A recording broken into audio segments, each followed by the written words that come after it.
एक समय में हमारी दुनिया में डायनासोर का राज था। वे चलते थे जहां हम चल रहे हैं, इसी हवा में सांसें ली, इसी धरती पर लड़ाइयां लड़ी। इन दैत्याकार बड़े विचित्र डायनासोर ने करीब 14 करोड़ सालों तक इस धरती पर राज किया। इन डायनासोर की कई हजार प्रजातियां थी। इनमें से कुछ शाकाहारी थे, कुछ मांसाहारी, तो कुछ डायनासोर बहुत ही शांत स्वभाव के थे। वहीं कुछ डायनासोर बहुत ही हिंसक और खतरनाक थे। ये उस समय के सबसे सफल जीव थे। लेकिन फिर अचानक ऐसा क्या हुआ? आखिर वह कौन सी घटना थी जिसने इनका नामो निशान ही मिटा दिया? इसे जानने के लिए हमें करोड़ों साल पीछे जाना होगा और डायनासोर्स के उस अंतिम दिन को करीब से देखना होगा। तो आइए चलते हैं आज से 65 मिलियन साल यानी कि 6 करोड़ 50 लाख साल पीछे।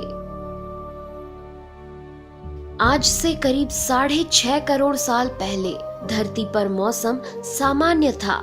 चारों ओर सूरज की रोशनी बिखरी हुई थी। लंबे लंबे पेड़ों से टकराती समुद्र की ठंडी हवाएं और चारों तरफ डायनासोर के चिल्लाने चिंघाड़ने की आवाजें। जब ये सारी डायनासोर प्रजाति बड़े ही आराम से धरती पर अपना जीवन बिता रही थी, तब 10 करोड़ साल पहले ही इनकी किस्मत लिखी जा चुकी थी। 10 करोड़ साल पहले एक छोटा एस्ट्रॉइड का टुकड़ा जो सुदूर अंतरिक्ष से आ रहा था, वह पृथ्वी से लगभग 20 करोड़ मील दूर मंगल और बृहस्पति के बीच बने क्षुद्र ग्रह बेल्ट में घूम रहे एक बड़े एस्ट्रॉइड से जा टकराता है। इस टकराव से उस बड़े एस्ट्रॉइड की दिशा बदल जाती है और वह क्षुद्र ग्रह बेल्ट से निकलकर सीधे पृथ्वी की ओर 22,000 मील प्रति घंटे की रफ्तार से बढ़ने लगता है। जब यह एस्ट्रॉइड पृथ्वी से 3,84,000 किलोमीटर की दूरी पर था, तब धरती से शायद डायनासोर का अंत ना होता यदि यह एस्ट्रॉइड पृथ्वी के उपग्रह चांद से टकराता। लेकिन नियति को कुछ और ही मंजूर था, इसलिए ये बड़ा एस्ट्रॉइड चांद के बहुत नजदीक से गुजर गया। 40 किलोमीटर के व्यास वाला 2 ट्रिलियन मेट्रिक टन का ये एस्ट्रॉइड प्रत्येक सेकंड के साथ साथ धरती के करीब बढ़ता जा रहा था। ये एस्ट्रॉइड जब पृथ्वी के वातावरण के संपर्क में आया तो इसकी रफ्तार एकाएक 70,000 किलोमीटर प्रति घंटा हो गई। पृथ्वी के वायुमंडल में घुसते ही घर्षण की वजह से ये एक भयानक आग के गोले में बदल गया। ये इतनी रफ्तार से धरती की ओर बढ़ रहा था कि सिर्फ 4 मिनट में इसने अटलांटिक ओशियन को पार कर लिया। इसकी चमक इतनी अधिक थी कि धरती पर टकराने से पहले ही हजारों जीव आग के इस दहकते गोले को देखकर पूरी तरह अंधे हो चुके थे। ये जीव उस उल्का को देख नहीं पा रहे थे, लेकिन वह उसकी भयानक गर्मी को महसूस कर रहे थे। कुछ ही क्षण में ये एस्ट्रॉइड मेक्सिको की खाड़ी के पास जमीन से टकराता है और लगभग 35,000 डिग्री सेल्सियस की ऊर्जा वाला एक भयंकर विस्फोट होता है। इस टकराव का विस्फोट लगभग 10 हाइड्रोजन बम के विस्फोट के बराबर था। ये विस्फोट इतना शक्तिशाली था कि इसके टकराते ही धरती की लाखों टन धातु अंतरिक्ष में चली गई। टकराव वाली जगह पर 180 किलोमीटर चौड़ा और 20 किलोमीटर गहरा गड्ढा बन गया। विस्फोट के कारण इस गड्ढे का सारा मेटल और पत्थर आसमान में धूल के बड़े बादल में बदल गए। 16 मिनट 40 सेकंड बाद जमीनी टकराव की वजह से धरती के अंदर चारों ओर 11.1 तीव्रता की भूकंपीय तरंगे उठने लगी। इस वजह से समुद्र में विशालकाय लहरों का निर्माण हुआ और एक के बाद एक सुनामी की लहरें चारों तरफ बढ़ने लगी। भूकंपीय तरंगों ने सभी सक्रिय ज्वालामुखियों को दहका दिया, जिसके कारण जगह जगह डायनासोर का विनाश शुरू हो गया। धरती के महाविनाश की प्रक्रिया आरंभ हो चुकी थी।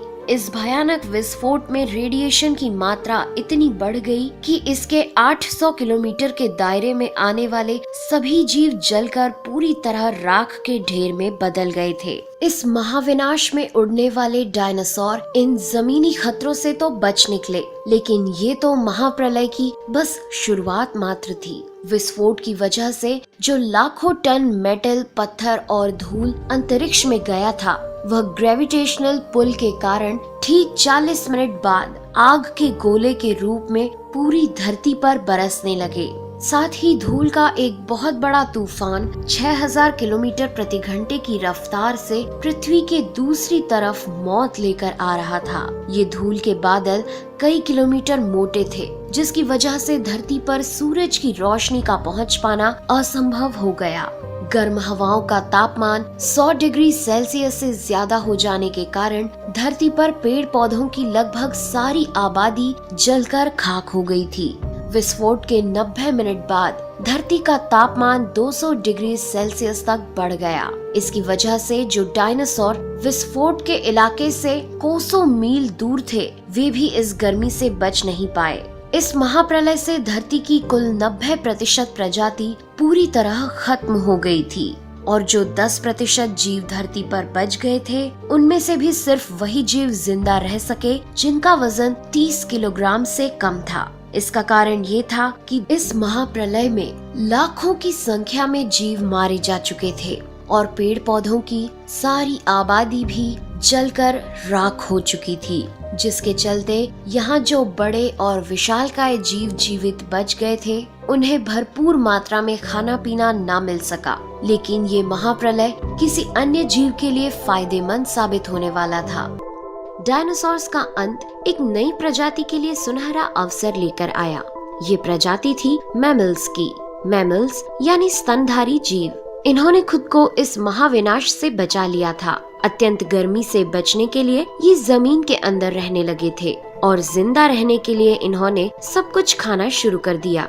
इतने बड़े महाप्रलय के गुजरने के बाद धरती फिर से सामान्य हो गई थी। सतह पर फिर से नए पेड़ पौधे उगने लगे थे और धरती पर जो 5% जीव बच गए थे, उनमें एडाप्टिव रेडिएशन की प्रक्रिया से बहुत सारी नई प्रजातियां जन्म लेने लगी। इयोसीन इपोक में 5.5 करोड़ साल पहले बंदर जैसी प्रजातियां आई। इनकी आंखें सर में आगे की तरफ थी।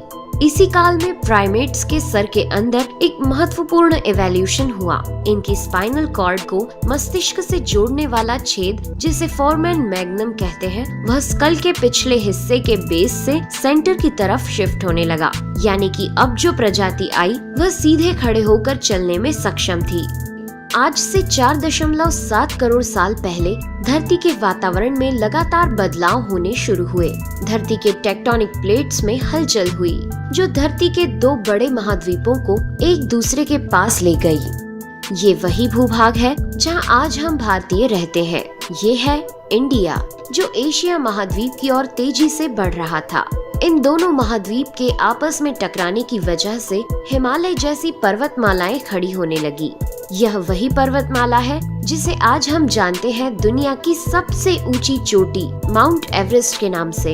ये पर्वतमालाएं इतनी ऊंची थी कि इससे मौसम का पैटर्न बदलने लगा, जिससे पृथ्वी ठंडी होने लगी। इस पर्वत श्रृंखला से गिरने वाला बर्फ आगे चलकर कई नदियों का निर्माण करने लगा। यह वही नदियां हैं जिससे आज हमारी आधी से ज्यादा आबादी को पीने का पानी मुहैया होता है। ओलिगोसीन इपोक में 3 करोड़ साल पहले ग्लोबल कूलिंग हुई। घास के मैदान बढ़ने लगे और जंगल घटने लगे। तब ऐसे जानवर विकसित हुए जो खुले मैदान में रहने के लिए उपयुक्त थे और इन्हीं में दूसरे जानवरों को खाने वाले जानवर भी विकसित होने लगे। 1 करोड़ साल पहले पृथ्वी वह रूप लेने लगी थी जिसे आज हम देख रहे हैं। धरती का वातावरण लगभग पूरी तरह से आज के समान बन चुका था और धरती के सारे महाद्वीप लगभग पूरी तरह से जाने पहचाने थे। लेकिन परिस्थितियां फिर बदलने लगी। 40 लाख साल पहले धरती की टेक्टोनिक प्लेट में एक बार फिर से हलचल हुई और अफ्रीका के पूर्वी इलाकों में एक नई पर्वत श्रृंखला का निर्माण हुआ। ये पर्वत श्रृंखला थी ईस्ट अफ्रीकन रिफ्ट वैली। इस पर्वत श्रृंखला के उभर जाने से यहाँ के हरे भरे जंगलों में आने वाली मौसमी हवा का मानसून पूरी तरह रुक गया और इस वजह से यहाँ के जंगलों में बारिश आनी बंद हो गई। यहीं इसी जंगल में रहते थे द ग्रेट एप्स। ये हैं हमारी काफी दूर के रिश्तेदार। हमारे ये पूर्वज कहलाते हैं पेरोलापिथिकस या पेरोला। हमारे परिवार की शुरुआत इसी ग्रेट एप्स से हुई। पेरोला पेड़ों पर रहते थे और फल खाते थे। वजनी होने के कारण ये एक डाल से दूसरी पर नहीं जा सकते थे, इसलिए ये हमेशा झूलते रहते थे। कभी कभी ये अपने 2 पैरों पर भी खड़े हो जाते थे।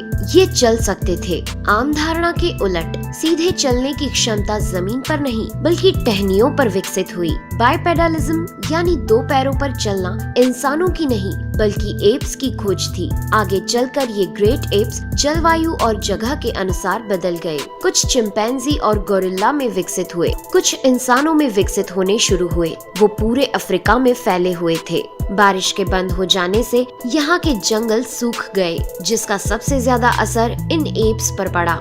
जंगल सूख जाने से इन एप्स के लिए खाने की समस्या उत्पन्न हो गई और इसीलिए अब ये पेड़ों से उतरकर खाने की तलाश में जमीन पर अपने कदम रखने लगे।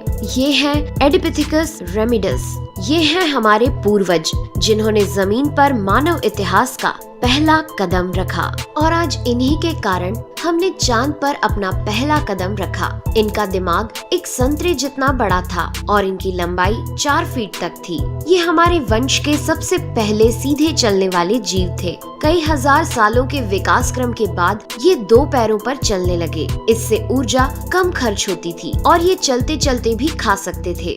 2 पैरों पर चलने से अब ये सीधे खड़े होकर दूर दूर तक नजर रख सकते थे। समय के साथ साथ विकास की प्रक्रिया चलती रही और हमारे पूर्वज धीरे धीरे विकसित होने लगे। 23 लाख साल पहले हमारे पूर्वजों का दिमाग काफी बड़ा हो गया था। ये थे होमो हेबिलियस। इन्होंने पहली बार पत्थर को हथियार की तरह इस्तेमाल करना शुरू किया। जैसे ही इस मामूली से पत्थर पर धारदार किनारा बना, हमारे पूर्वजों के पास एक हथौड़ा आ गया। हमें काटने का हथियार मिल गया, जिससे वह हजारों ऐसे काम कर सकता था जो वह पहले नहीं कर पाता था। पत्थर के इस्तेमाल ने अंगूठे और उंगलियों को मजबूती दी, जिससे हम और अधिक कुशल तरीके से इनका इस्तेमाल करने में सक्षम हो गए। समय बीतने के साथ ही हमारे पूर्वज अब समूह में अन्य जानवरों का शिकार करने लगे थे। ये थे होमो इरेक्टस, जो अन्य जानवरों से ज्यादा होशियार थे। इन्होंने ही सबसे पहले आग का इस्तेमाल करना सीखा। आग की खोज हमारे पूर्वजों के लिए सबसे बड़ी खोज थी। ये उन्हें गर्मी, रोशनी, अंधेरों और जंगली जानवरों से सुरक्षा देती थी और इसी वजह से अब परिवार भी बनने लगे। इन्होंने आग पर मांस को पकाना सीख लिया था। आग पर खाना पकाने का मतलब था कि मांस को चबाने और पचाने में ऊर्जा का कम खर्च होना और इसी वजह से ये ऊर्जा अब इनके दिमाग में खर्च होने लगी और इन्हें कैलोरी और ज्यादा ताकत मिलने लगी, जिससे हमारे पूर्वजों का दिमाग काफी बड़ा हो गया। 2 लाख साल पहले आज के इंसान ने अपना रूप ले लिया था। लैरिंग्स यानी आवाज की जो नली हमारे पूर्वजों में गले के ऊपर थी, वो नीचे आ गई थी। अब हम ज्यादा जटिल आवाजें निकाल सकते थे। हमने बोलना शुरू कर दिया था। पहली बार कोई जानकारी एक से दूसरे इंसान तक या एक से दूसरी पीढ़ी तक पहुंचने लगी थी। यही वो आखिरी विकास क्रम था जिसके बाद विकसित होकर हम बने। हम यानी होमो सेपियंस। 1 लाख साल पहले इंसान कहीं भी जा सकता था। हमारे पास फुर्तीले हाथ और प्राचीन हथियार थे। हम बात कर सकते थे, आग को काबू में रख सकते थे। अब हम अपने अफ्रीकन घर को और बड़ा कर सकते थे। महाद्वीप यानी कॉन्टिनेंट खिसके तो अफ्रीका और यूरेशिया जुड़ गए और उससे बनी एक बहुत बड़ी जमीन जिसका नाम था एफ्रो यूरेशिया। इंसानों के दूर दूर जाने से बहुत बड़ा बदलाव आया। अब हम एक महाद्वीप से दूसरे महाद्वीप में रहने लगे। इसकी वजह से हम उन चीजों से बचे हुए थे जिसकी वजह से वानरों के मुकाबले दूसरे बड़े स्तनधारी हमेशा के लिए खत्म हो गए। करीब 50,000 साल पहले आइस एज शुरू हो गया और नॉर्थ पोल से आगे बढ़ने लगा। उसी वक्त इंसान चाइना और ऑस्ट्रेलिया तक पहुंच गया था। 30,000 साल पहले इंसान पहली बार यूरोप पहुंच गए। जब बर्फ अपने चरम पर थी तब इंसान अपनी खोज में नॉर्थ ईस्ट साइबेरिया के बर्फीली टंडा तक पहुंच गया। आइस एज के इतने कठिन दौर में भी इंसान हर उस हुनर का विकास कर रहा था जिससे कि वो सच्चे मायनों में इंसान बन सके। हमने खुद को उस माहौल में ढाल लिया, हम ज्यादा समझदार हो गए। उसके बाद हमने पूरी दुनिया में अपनी बस्तियां बसा ली। समुद्र किनारे से पहाड़ की चोटियों तक, हरे भरे मैदानों से लेकर पथरीले इलाकों तक हर जगह इंसान थे। हमारा हुलिया, त्वचा, बाल और आँखों का आकार जलवायु और जगह के अनुसार बदल गया। हमने अपनी आवश्यकता के हिसाब से खेती शुरू की और जानवरों को पालना शुरू कर दिया। हमने कस्बों और शहरों का निर्माण शुरू किया। उसके बाद हमारी सभ्यता और संस्कृति का जन्म हुआ। हमने विज्ञान और गणित का इस्तेमाल शुरू किया जिससे हमें भविष्य में जाने के लिए ऊर्जा और तकनीक मिली। ये है हमारा समय। अब हम पूरी तरह विकसित हैं। हमारे जैसा इस धरती पर अब कोई जीव नहीं। आज हम जानते हैं कि हम कौन हैं, कहां से आए हैं, लेकिन ये तो बस शुरुआत है। अभी हमारा सफर खत्म नहीं हुआ है। हमें अभी और आगे जाना है, आने वाली चुनौतियों का सामना करना है और खुद को और विकसित और आधुनिक बनाना है। दोस्तों, आज के एपिसोड में बस इतना ही। वीडियो अच्छा लगा हो तो प्लीज लाइक करें और चैनल को सब्सक्राइब कर हमारा सपोर्ट जरूर करें। यदि आप नए हैं तो इस चैनल पर हमारे बाकी वीडियोस भी विजिट जरूर करें। साथ ही सब्सक्राइब कर नोटिफिकेशन बेल को भी ऑन कर लें। मैं हूं आपकी दोस्त नेहा आगरकर। फिर से मिलेंगे एक नए एपिसोड में। तब तक के लिए दीजिए इजाजत। नमस्कार।